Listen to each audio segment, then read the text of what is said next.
find yourself thinking, I wouldn't be so critical if my partner wasn't so stupid. Like, you know it's not right to be critical, but you just can't help yourself because the things that your partner does drive you nuts. If that's the case, I need to challenge you, because this is about your thinking.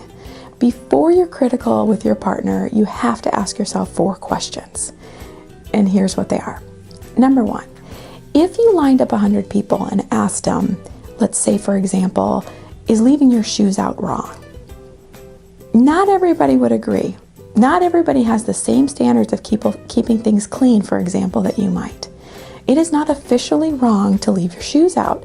Some people have no problem with things being on the floor. Clutter doesn't bother them and it doesn't affect their way of being. You're not right. You just think about it in that way. Doesn't mean you don't have a right to have a voice. Of course you do. You get to complain about things. You get to speak up about what works. Just don't act like you're right and they're wrong.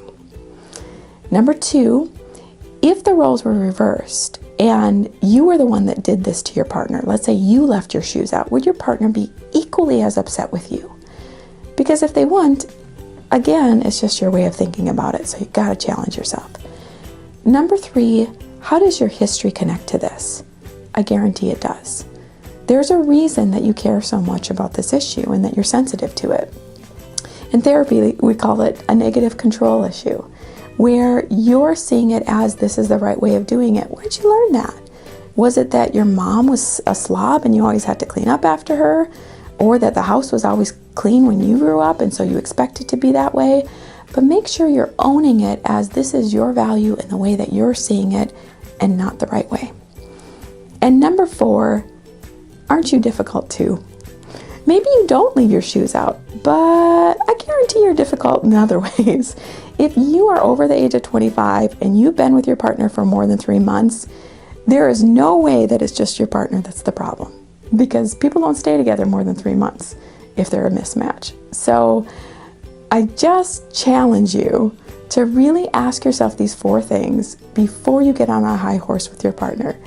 It might look something like this. You might say to your partner, hey, I know that it's not wrong to leave your shoes out, but it drives me nuts because growing up, we always had to keep things clean, and I guess it's how I feel comfortable being in my home when things are organized.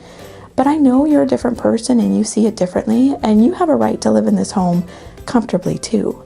So I wonder if we could come up with some kind of a compromise of a way that I can feel more comfortable with things put away, like maybe at the end of the day we clean up, but we leave things during the day so you can feel comfortable and not controlled throughout the day. How does that sound? Good luck. This has been 2-Minute Tools with Theresa Benoit. Learn to love better and be better loved. Call us today.